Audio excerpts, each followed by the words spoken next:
Nous ferons ce matin plusieurs lectures dans la parole du Seigneur. Je vous propose de lire tout d'abord dans l'évangile de Luc, au chapitre 17 et au verset 28. Évangile selon Luc, chapitre 17, verset 28. Ce texte est à remettre dans son contexte. Le Seigneur parle de son avènement, de son retour. Nous croyons que Jésus revient. Amen. Amen. Et voilà ce que le Seigneur dit concernant la génération contemporaine de son retour. Ce qui arriva du temps de Lot arrivera pareillement. Les hommes mangeaient, buvaient, achetaient, vendaient, plantaient, bâtissaient. Mais le jour où Lot sortit de Sodome, une pluie de feu et de soufre tomba du ciel et les fit tous périr. Il en sera de même le jour où le Fils de l'homme paraîtra. Nous poursuivons au verset 34. Je vous le dis, en cette nuit-là, de deux personnes qui seront dans un même lit, l'une sera prise et l'autre laissée. De deux femmes qui moudront ensemble, l'une sera prise et l'autre laissée. De deux hommes qui seront dans un champ, l'un sera pris, l'autre laissé. La seconde lecture, nous allons la faire dans la seconde épître de Pierre,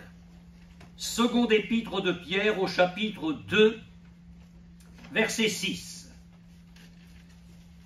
Seconde épître de Pierre, chapitre 2, verset 6. Il est question de Dieu. S'il a condamné à la destruction et réduit en cendres les villes de Sodome et de Gomorrhe, les donnant comme exemple aux impies à venir, et s'il a délivré le juste Lot, profondément attristé de la conduite de ces hommes sans frein dans leur dissolution, car ce juste qui habitait au milieu d'eux tourmentait journellement son âme juste à cause de ce qu'il voyait et entendait de leurs œuvres criminelles.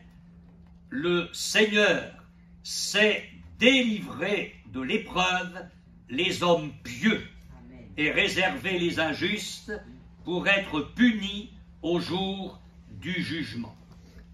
Notre troisième lecture sera plus longue. Dans le livre de la Genèse, au chapitre 19, verset 1er. Livre de la Genèse, chapitre 19, verset 1er.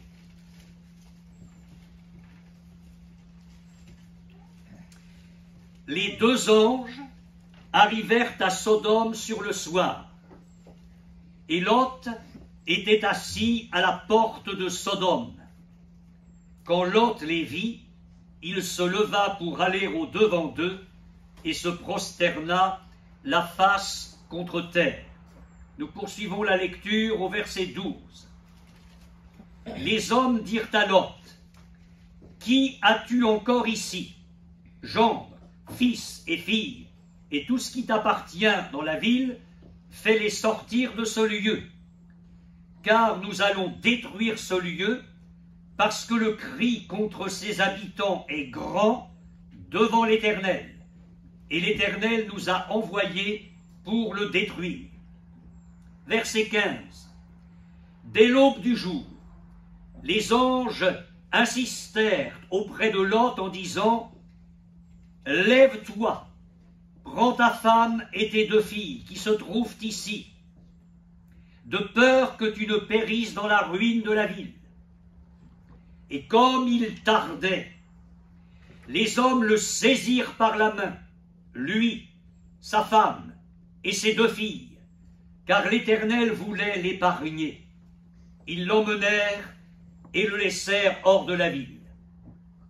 Après les avoir fait sortir, L'un d'eux dit « Sauve-toi pour ta vie, ne regarde pas derrière toi et ne t'arrête pas dans toute la plaine.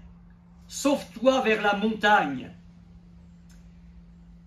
de peur que tu ne périsses. » L'autre leur dit « Oh non, Seigneur, voici, j'ai trouvé grâce à tes yeux, et tu as montré la grandeur de ta miséricorde à mon égard, en me conservant la vie. Mais je ne puis me sauver à la montagne avant que le désastre m'atteigne, et je périrai. Voici, cette ville est assez proche pour que je m'y réfugie, et elle est petite. Oh, que je puisse m'y sauver. N'est-elle pas petite, et que mon âme vive? Et il lui dit, voici, je t'accorde encore cette grâce, et je ne détruirai pas la ville dont tu parles. Hâte-toi de t'y réfugier, car je ne puis rien faire jusqu'à ce que tu y sois arrivé. C'est pour cela que l'on a donné à cette ville le nom de Tsoar. Le soleil se levait sur la terre lorsque Lot entra dans Tsoar. Alors l'Éternel fit pleuvoir du ciel sur Sodome et sur Gomorrhe du soufre et du feu de par l'Éternel. Il détruisit ces villes, toute la plaine, et tous les habitants des villes et les plantes de la terre. Nous reprenons la lecture au verset 30. Lot quitta Tsoar pour la hauteur et se fixa sur la montagne avec ses 2 filles, car il craignait de rester à Tsoar. Il habita dans une caverne, lui et ses 2 filles. L'aîné dit à la plus jeune, « Notre père est vieux, et il n'y a point d'homme dans la contrée pour venir vers nous, selon l'usage de tous les pays. Viens, faisons boire du vin à notre père, et couchons avec lui, afin que nous conservions la race de notre père. » Elles firent donc boire du vin à leur père cette nuit-là, et l'aîné alla coucher avec son père. Il ne s'aperçut ni quand elle se coucha, ni quand elle se leva. Le lendemain, l'aîné dit à la plus jeune, « Voici, j'ai couché la nuit dernière avec mon père, faisons-lui boire du vin encore cette nuit, et va coucher avec lui, afin que nous conservions la race de notre père. » Elles firent boire du vin à leur père encore cette nuit-là, et la cadette alla coucher avec lui. Il ne s'aperçut ni quand elle se coucha, ni quand elle se leva. Les 2 filles de Lot devinrent enceintes de leur père. L'aîné enfanta un fils qu'elle appela du nom de Moab. C'est le père des Moabites jusqu'à ce jour. La plus jeune enfanta aussi un fils qu'elle appela du nom de Ben-Ammi. C'est le père des Ammonites jusqu'à ce jour. Et nous arrêterons ici nos lectures. Dans mes 2 précédents messages, j'ai attiré votre attention premièrement sur l'attitude des gendres de Lot. Des hommes qui ont choisi la voie de la moquerie et de la raillerie devant un message aussi sérieux que celui du jugement de Dieu sur les villes de Sodome et de Gomorrhe. Et à cet égard, je vous ai dit que les gendres de Lot sont un type des impies, de leur mentalité, de leur prise de position devant le message de Dieu dans les derniers temps. Nous avons rappelé ce que dit la parole du Seigneur. Il viendra dans les derniers jours un temps où surgiront des moqueurs avec leur raillerie, disant, mais où est la promesse de son avènement? Sous-entendu, où est la promesse du retour du Christ? Depuis que les pères sont morts, tout demeure comme dès le commencement du monde. Nous avons aussi relevé dimanche dernier l'attitude de Madame Lot. Elle sort de Sodome, ça c'est sûr, mais elle en sort seulement physiquement. Il est clair, et nous l'avons souligné par la parole de Dieu, que cette femme a laissé son cœur à Sodome. Ou si nous voulons le formuler autrement, elle a emporté Sodome dans son cœur. Et elle est le type des églises qui aujourd'hui sont constituées de prétendus chrétiens, mais en fait de jeunes ou d'adultes qui, au fond de leur cœur, n'ont pas rompu avec le péché, n'ont pas rompu avec la souillure, et qui sont là dans les rangs des églises, regrettant leur vie passée, et qui, au lieu de regarder vers le salut que Dieu leur offre, regardent en arrière. Et il suffit de regarder la vie de ces gens-là pour comprendre qu'ils n'ont pas fait le bon choix. Le livre des Proverbes dit ceci, que tes yeux regardent en face et que tes paupières se dirigent devant toi. Considère le chemin par où tu passes et que toutes tes voies soient bien réglées. N'incline ni à droite ni à gauche et détourne ton pied du mal. Le temps me manquerait ce matin pour vous parler de ce magnifique chrétien et serviteur de Dieu, le Sadhu Sundar Singh. Mais cet homme de Dieu remarquable qui a vécu des sommets avec le Seigneur a composé entre autres un cantique. En mon cœur, j'ai choisi de suivre Jésus-Christ. Oui, pour toujours. Ça, c'est la première strophe. Et la troisième, au monde, je dis non. Joyeux, je prends ma croix. Oui, pour toujours.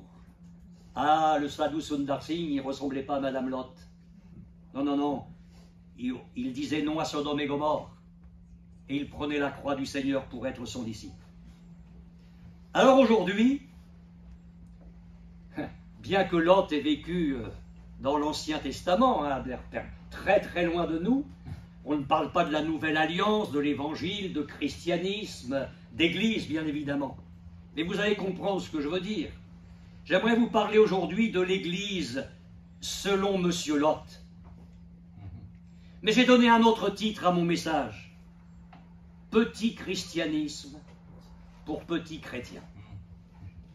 Et vous comprendrez mieux dans quelques instants. Je voudrais souligner, parce que à partir de ce qui est négatif, on peut tirer ce qui est positif pour notre vie, souligner rapidement, sans insister longuement, souligner quelques points négatifs de la vie de Lot. Alors oui, on l'a lu dans la seconde épître de Pierre, et je dis que Dieu est un Dieu de grâce et de miséricorde. La parole de Dieu rend témoignage, enfin un certain témoignage positif de Lot. Elle nous dit que c'était un homme juste et qui tourmentait journellement son âme juste à cause de ce qu'il voyait et entendait de la vie pourrie, excusez-moi, des gens de Sodome et Gomorrhe. Il tourmentait son âme juste à cause des œuvres criminelles dont il était le témoin quotidiennement. Mais ce que je voudrais dire déjà, c'est que Lot est un type du chrétien charnel, du chrétien qui choisit les avantages du monde au détriment de la vie spirituelle. Je voudrais rappeler ces choses. Quand il y a eu un problème matériel, parce que les richesses d'Abraham et les richesses de Lot étaient trop considérables pour qu'ils restent ensemble, le tonton n'a pas voulu de problème avec le neveu. Alors il a dit, choisis. Si tu vas à droite, j'irai à gauche. Si tu vas à gauche, j'irai à droite. Et Lot a levé les yeux vers la plaine du Jourdain. Peu importe Sodome et Gomorrhe, les gens corrompus, mais la plaine du Jourdain entièrement arrosée, il a dit, ça c'est une bonne affaire pour mes troupeaux, mes brebis vont devenir grasses et vigoureuses, je vais m'en mettre plein les poches, ça, puisque le tonton me donne le choix, je fonce. C'est pas occupé de la vie morale et spirituelle, il n'a considéré que les affaires matérielles. le chrétien charnel qui fait le choix d'une promotion professionnelle, qui fait le choix d'un lieu d'habitation, qui s'engage pour le mariage sans que Dieu ait été consulté. Et je dis que nous devons retenir ça très sérieusement pour notre marche avec le Seigneur. Consultons notre Dieu. Pour toutes choses, il est notre bon berger. Et Jésus a dit, mes brebis entendent ma voix. Elles me connaissent, elles me suivent. Elles ne suivront pas la voix d'un étranger. Et puis Lot, c'est le type du chrétien charnel qui fait son chemin au milieu des païens. Vous avez bien fait attention à la lecture que nous avons faite ensemble. Quand les anges arrivent à Sodome, Lot est à la porte. Mais ça veut dire quelque chose, ça. Parce que c'est à la porte des villes que se tenaient les notables. C'est à la porte des villes que se rendait la justice. Donc, excusez-moi, mais Lot a fait son trou. Il ne s'est pas contenté d'être au milieu de cette société, il y a quand même trouvé sa place. Bien qu'il regrettait les œuvres criminelles de ces gens-là, il ne souffrait pas des conséquences du contact avec eux. Mais le monde, mes frères et sœurs, ne s'y trompe pas. Vous savez que lorsque Lot a logé les anges chez lui, sous la forme d'hommes, il ne savait pas que c'était des anges encore à ce moment-là, les gens de Sodome et Gomorrhe se sont agglutinés contre la maison et ont voulu que les hommes sortent pour commettre sur ces gens-là des actes abominables. Écoutez, monsieur Lot, ce brave petit chrétien, maintenant je mets chrétien entre guillemets parce qu'on ne parle pas de chrétien dans ce temps-là, mais vous comprenez ce que je veux dire. Oh non, mes frères, c'est écrit. Oh non, mes frères, ne faites pas le mal. C'est frères. Et regardez la réaction des gens de Sodome et Gomorrhe. Mais celui-ci est venu comme un étranger. Et il veut faire la loi. Alors je voudrais vous dire ici qu'il y a une grande leçon. C'est que quand le chrétien a le cœur partagé, il n'a pas de réelle communion avec les vrais chrétiens. Ça c'est certain. Abraham était loin. Hein? Mais le monde finit par rejeter le chrétien charnel. Parce qu'il n'est pas tout à fait le monde, mais il n'est pas tout à fait chrétien non plus. Donc le monde, lui, reconnaît ce qui est à lui pleinement. Et le monde, avec le chrétien qui ne marche pas droit, il se dit, c'est quand même pas quelqu'un comme nous. Ce qui fait que Lot se retrouve tout seul. Il n'a pas Abraham, il n'a pas l'approbation du Seigneur, et il a le rejet des gens du monde. Vous voulez la conclusion? Je n'ai pas fini mon message, je commence tout juste. Hein. Mais marchons à fond avec le Seigneur. Le Seigneur n'attend pas des demi-mesures pour nous. Paul disait, et il ne le disait pas parce qu'il était apôtre, il le disait parce qu'il était disciple du Seigneur, Christ est ma vie. Eh bien, je dis que Christ soit ma vie et que Christ soit ta vie, mon frère, ma sœur, et qu'il le soit à part entière. Lot, c'est le type du chrétien tiède. Les anges viennent lui dire, écoute, on va détruire Sodome et Gomorrhe, maintenant il faut que tu sortes. Mais ils ne se pressent pas. Je ne sais pas à quel moment de la soirée ils ont dit ça, mais la nuit se passe et Lot est toujours chez lui, avec sa femme, avec ses filles. L'homme a la vie chrétienne du plus tard. Il a la révélation des temps dans lesquels il se trouve. Il sait que Dieu va entrer en jugement avec Sodome et Gomorrhe, mais il tarde à faire ce que Dieu lui demande. Et ce que Dieu lui demande, c'est de sortir de Sodome. Alors si j'avais Lot en face de moi aujourd'hui, je lui dirais, mais où est ton cœur? Où sont tes priorités? Où sont tes convictions? Où est ta foi dans la vérité clairement révélée par Dieu? Tu sais que là où tu es, Dieu va exercer son jugement, mais qu'est-ce que tu attends pour en sortir? Le sel a-t-il perdu sa saveur? La lumière qui est en lui est-elle ténèbres? Voilà ce que dit l'Épître aux Hébreux. Dans un autre contexte, je vous l'accorde. Craignons donc, tandis que la promesse d'entrer dans son repos subsiste encore, qu'aucun de vous ne paraisse être venu trop tard. Mais la parole qui leur fut annoncée ne leur servit de rien, parce qu'elle ne trouva pas de la foi chez ceux qui l'entendirent. Dieu fixe de nouveau un jour, aujourd'hui, en disant dans David, entendez par là le livre des psaumes, « Aujourd'hui, si vous entendez sa voix, n'endurcissez pas vos cœurs. » Au point où j'en suis arrivé, dans ce message, je vous pose la question, je me la pose. Avons-nous tardé à obéir au message de Dieu?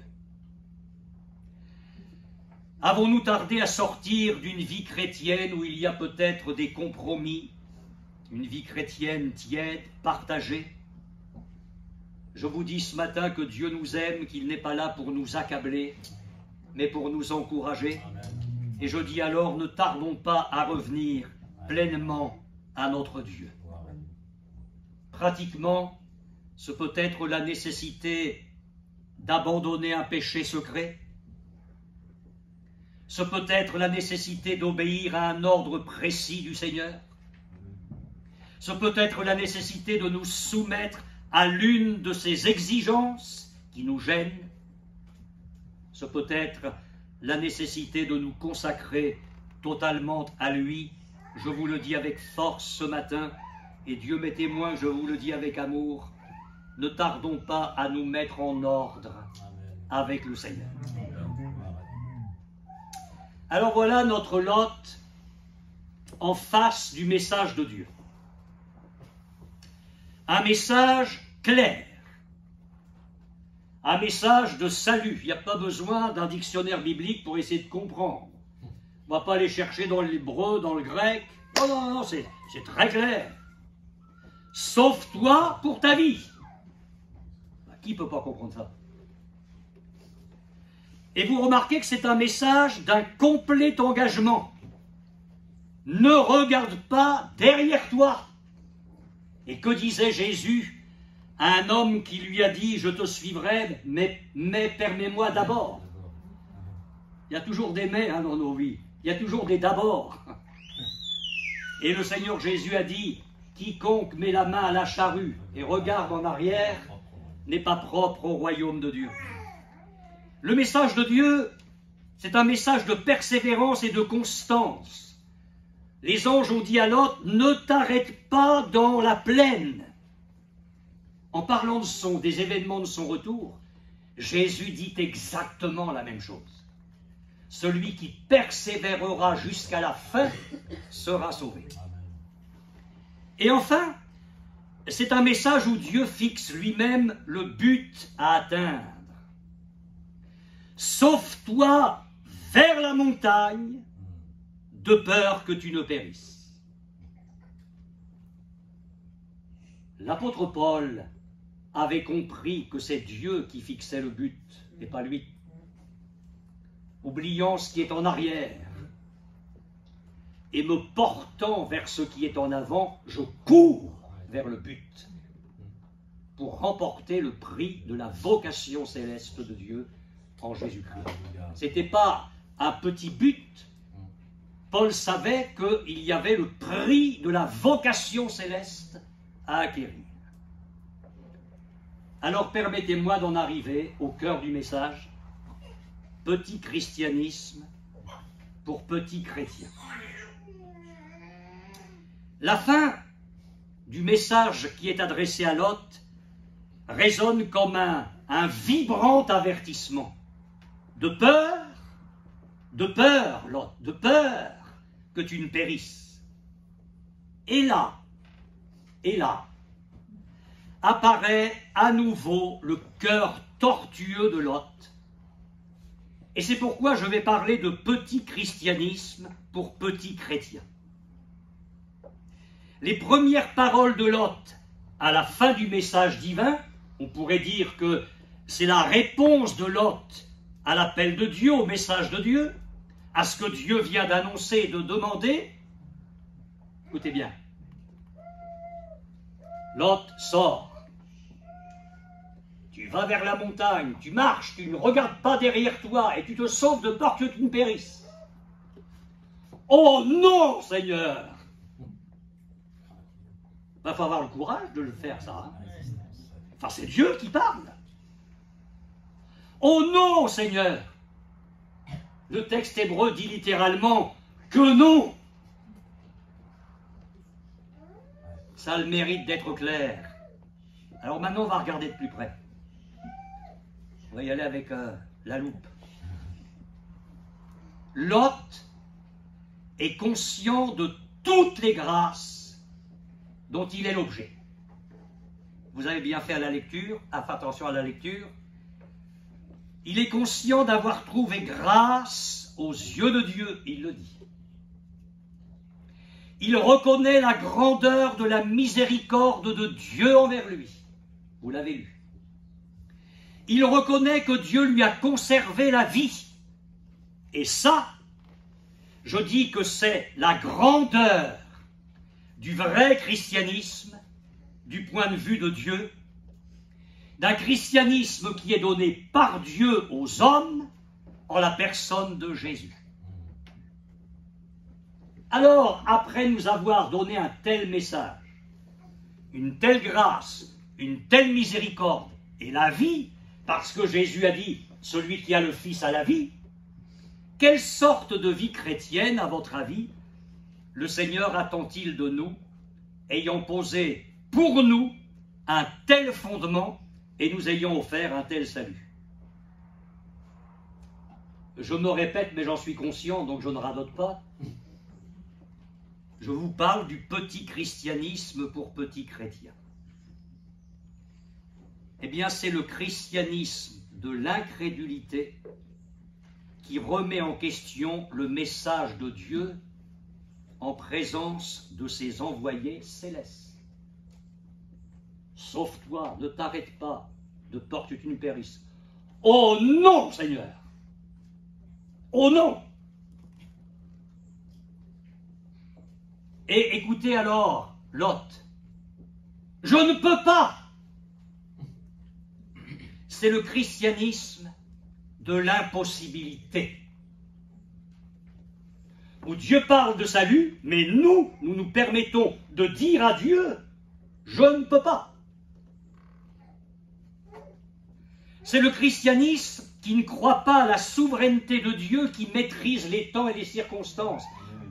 Je ne pourrai jamais arriver là-bas, comme tu le dis, avant la destruction. Mais la destruction, elle n'est pas dans les mains de Lot. Elle est dans les mains de celui qui est sur le trône et qui domine les temps et les circonstances. Mais qu'est-ce que tu racontes, Lot? Que tu n'auras pas le temps? Mais Dieu va attendre que tu sois arrivé pour déclencher le jugement. C'est quand même lui, le maître des temps et des circonstances. Et puis c'est le christianisme qui parle de péril alors que Dieu ne cesse de parler de salut. Allez, sauve-toi pour ta vie. Ah non, Seigneur, je périrai. L'auteur de l'Épître aux Hébreux a dit ceci: craignez qu'il n'y ait parmi vous des cœurs incrédules et endurcis au point de se détourner du Dieu vivant. Ne nous détournons pas de celui qui parle du haut des cieux, dit encore l'Épître aux Hébreux. Eh bien, je dis qu'une telle position ne mérite pas le nom de christianisme, bien évidemment. Mais ce n'est pas tout.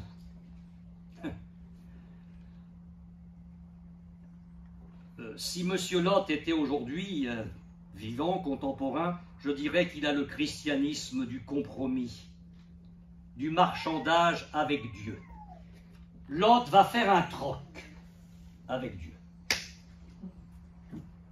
Non, non, je peux pas. La montagne. Alors on va marchander. Et qu'est-ce qu'il y a derrière ce marchandage? J'y viens. C'est comme si Lot disait à Dieu, ce que tu as dit n'est pas vrai. Vous trouvez que j'exagère? Mais pas du tout. Ce que tu as dit n'est pas vrai. Oh non, Seigneur! Ce que tu me proposes n'est pas possible à ce prix-là. Tu me demandes de me sauver en allant jusqu'à la montagne, mais moi je te dis, Seigneur, que tu n'y connais rien. Moi j'en sais mieux que toi. C'est que je ne pourrai pas et je vais mourir, je vais périr. Seigneur, tu te trompes. Et tu me trompes. Je ne peux pas. Je n'y arriverai jamais. Je ne peux pas être ce que tu me demandes d'être. Et je ne peux pas faire ce que tu me demandes de faire. Je périrai. J'aimerais vous dire, mes frères et sœurs, que nous n'aurons pas ce christianisme-là dans l'église de Bourguébu. Et que nous combattrons ce courant-là de toutes nos forces. Parce que Dieu est un Dieu de vérité. Et nous piétinerons tout cet esprit qui nous amène à dire « Je ne peux pas, je ne serai pas, je n'y arriverai pas, je vais mourir, je périrai. » Arrête avec ça. Dieu dit des choses magnifiques. Il te donne des promesses magnifiques. Ne dis pas « Oh non, Seigneur !» Le temps, mes frères et sœurs, pour chacun de nous, est à croire ce que Dieu dit. Parce que si Dieu l'a dit, c'est que c'est vrai. Amen. Si Dieu l'a dit, c'est que c'est possible. Mais oui, Lot, écoute-moi bien, Lot. C'est possible que tu marches. C'est possible pour toi de ne pas regarder en arrière. C'est possible pour toi de ne pas t'arrêter en chemin. C'est possible pour toi d'atteindre le but. Mes frères et sœurs, parlons comme Dieu parle. Amen. Parlons les paroles de Dieu. Nourrissons-nous de la Bible. Amen. Et non parle. Il ne faut pas que moi je parle selon Paul Ballière, il faut que je parle selon Dieu. Amen. Et tu ne parles pas selon Monsieur Durand, Madame Dupont, je ne sais pas s'il y en a sur Internet qui vont reconnaître leur nom, mais il ne faut pas que nous parlions comme nous, il faut que nous parlions comme Dieu. Si la parole de Dieu habite abondamment en nous, si nous la lisons chaque jour, je ne parle pas de lire un petit verset porte-bonheur pour commencer la journée, je parle de se plonger vraiment dans la parole de Dieu chaque jour, de la lire, de la méditer, de la laisser pénétrer en nous. Cette parole va modeler nos pensées, elle va modeler nos sentiments, elle va remplir notre être. Il faut que la parole de Dieu habite abondamment en nous. Et à un moment donné, nous allons nous rendre compte que nous allons parler la parole de Dieu. Et quand le diable va venir en face de nous, nous allons parler la parole de Dieu. J'espère que vous allez comprendre ce que je vais dire parce que je suis sur le fil du rasoir. Quand le diable est venu rencontrer Jésus au désert, Jésus n'a pas parlé comme le charpentier de Nazareth. Il a parlé la parole de Dieu. À 3 reprises, il est écrit, il est écrit, il est écrit. Et le diable tourne les talons. Le diable ne peut pas tenir devant la parole de Dieu. Il ne peut pas tenir devant la parole de Dieu. Et il faut que cette parole habite puissamment en nous. Parlons comme Dieu parle et soyons animés de l'esprit de victoire. Alors, si Lot était contemporain, il proposerait à Dieu une adresse pour son église. Ah non, non, non, Seigneur, il n'est pas question d'une église évangélique sur la montagne, non mais tu n'y penses pas. Non, non, écoute, pas à la montagne, c'est pourtant le lieu que toi, Seigneur, tu m'indiques. Mais moi je te dis que je ne peux pas. Alors on va, si tu veux bien, on va s'établir à Tsoar. Et Tsoar est un nom dérivé d'un autre mot hébreu qui signifie être petit. Vous l'entendez parler, ce Lot? Oh, écoute, Seigneur, la montagne, non. Mais regarde la ville, là, elle est proche, je vais y venir. Elle est petite. Franchement, Seigneur, elle est petite et du haut de ton ciel, tu la vois encore plus petite. Est-ce que je pourrais pas, franchement, m'y établir? Ça serait bien. Pour moi, Seigneur, cette ville, elle est proche. C'est facile. Ça ne va pas me demander beaucoup d'efforts. Parce qu'encore une fois, la marche avec toi qui demande des efforts et des sacrifices, ça, c'est pas trop pour moi. Ça ne va pas me demander beaucoup de peine. Seigneur, cette ville est petite. Et il insiste, n'est-elle pas petite? Elle est petite pour moi. Je te demande de la voir petite aussi, Seigneur. Ne la détruis pas. Rappelez-vous, Lot avait choisi la région de Sodome pour son confort. Maintenant, il choisit Tsoar pour son salut. Il est toujours en train de choisir à la place de Dieu. Lot a l'apparence d'un homme qui marche avec Dieu, mais en réalité, il fait ce qu'il veut. Voilà le christianisme des petits chrétiens. Ah, ils ont l'apparence de chrétiens, ils ont le vocabulaire, ils ont les cantiques, ils ont une Bible, ils ont un recueil de chants quand il y en a encore dans les églises. Ils ont le vocabulaire quand ils prient et qu'ils louent le Seigneur. Mais la vérité, c'est qu'ils font ce qu'ils veulent. Et quand Dieu leur dit jusque-là, ah non, Seigneur, il choisit en fonction de sa volonté.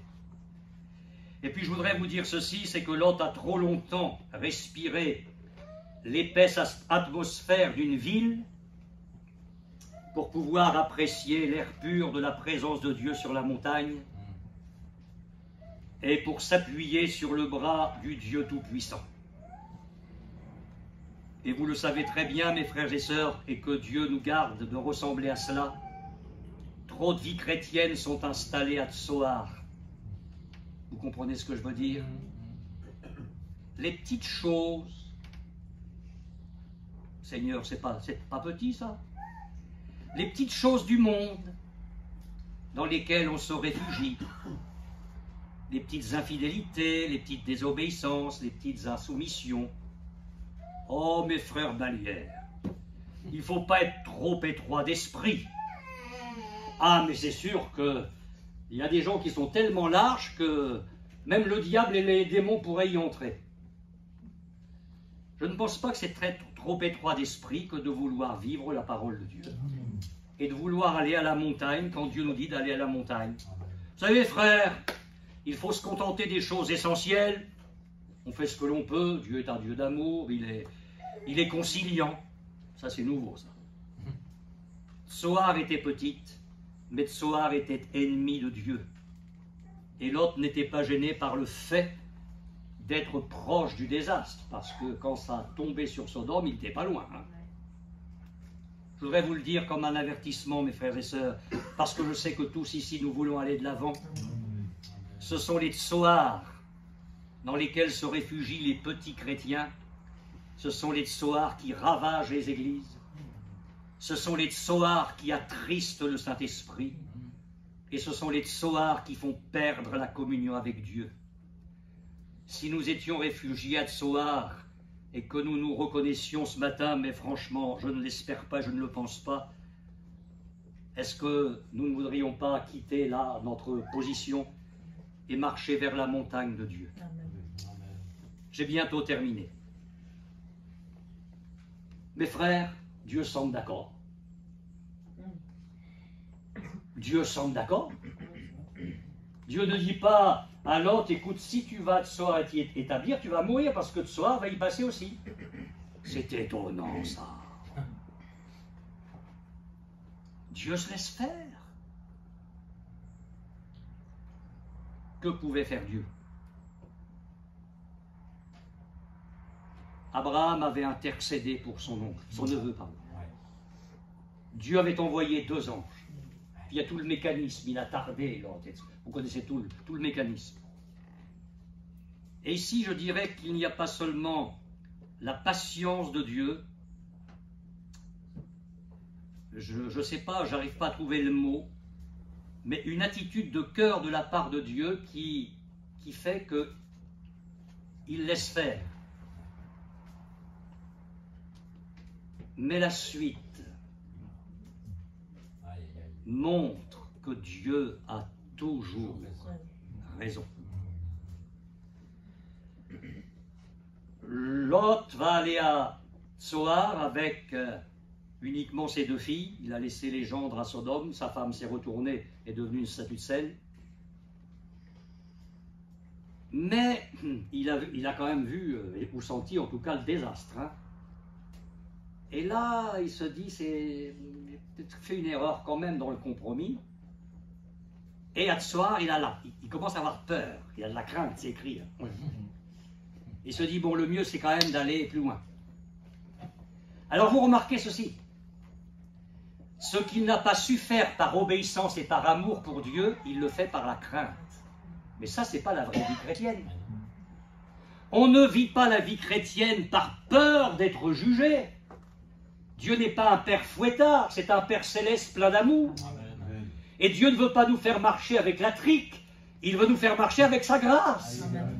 Et si j'obéis, c'est pas par peur d'être puni. Si je marche avec le Seigneur, c'est pas par peur de l'enfer. Si je marche avec le Seigneur, c'est parce que j'aime le Seigneur. Amen. Enfin, si je rentre tous les soirs chez moi, c'est pas parce que j'y suis obligé, c'est parce que j'aime ma femme. Non? Ben, vous n'en savez rien, dites pas oui ou non. Et moi, je sais ce qu'il y a dans mon cœur. Le mari qui commence à rentrer chez lui parce qu'il faut qu'il rentre. Là, il y a des questions à se poser, il y a du souci à se faire.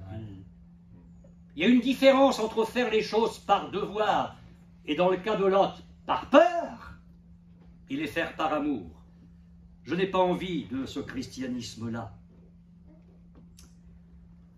Alors il ira plus loin, dans une caverne.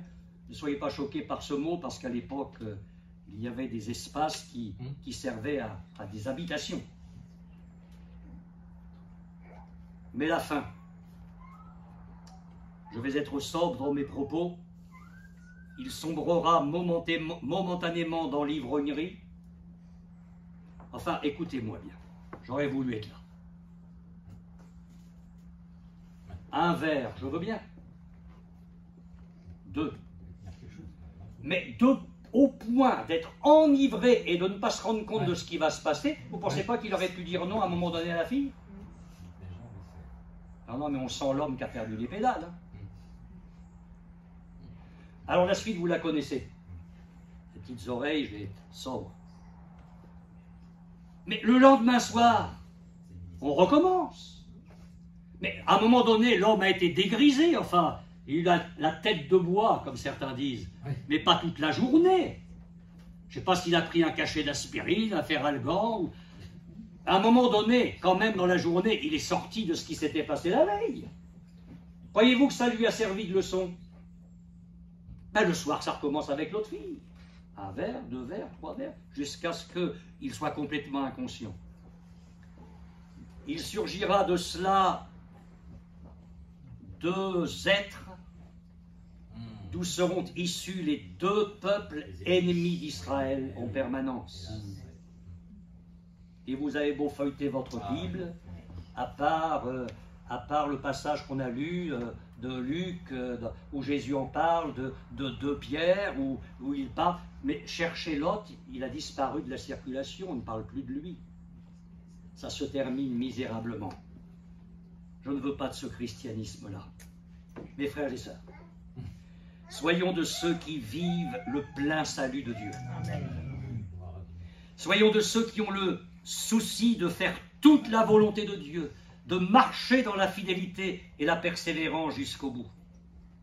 Efforçons-nous de suivre le Seigneur sur une voie sainte, en dehors du monde, en chérissant l'espérance du retour de Jésus. Que les plaines bien arrosées de la terre n'aient aucun attrait pour notre cœur. préférons la montagne de Dieu. Sachons nous élever dans la présence du Seigneur. Je vous parlerai enfin, parce qu'on est parti du plus mauvais jusqu'au meilleur. On va parler d'Abraham bientôt. Alors là, quelle église, quand c'est l'église selon Abraham. Quelle vie bénie du lieu où il était. Abraham a vu le désastre, sans que ça l'atteigne. Nous ne verrons pas le désastre de ce monde parce que le Seigneur nous aura enlevés. Mais ce matin, je vous demande par la foi de considérer le monde et son désastre. Parce que ce qui va arriver, on le sait. Et je dirais qu'on peut déjà contempler cela par la foi. Le monde est déjà potentiellement un monde qui mûrit pour le jugement. C'est un monde de désolation et de ruine. Et nous pouvons contempler cela, je mets le mot entre guillemets, du haut de la montagne, dans la communion avec le Seigneur, dans la présence de Dieu. Ayons le regard de la foi, parce que l'avenir du monde, c'est celui de Sodome et de Gomorrhe. Et puis je dirais enfin, sauvons-nous sur le rocher inébranlable du salut de Dieu, notre Seigneur Jésus-Christ, son œuvre à la croix. C'est là que nous trouvons le pardon et la paix.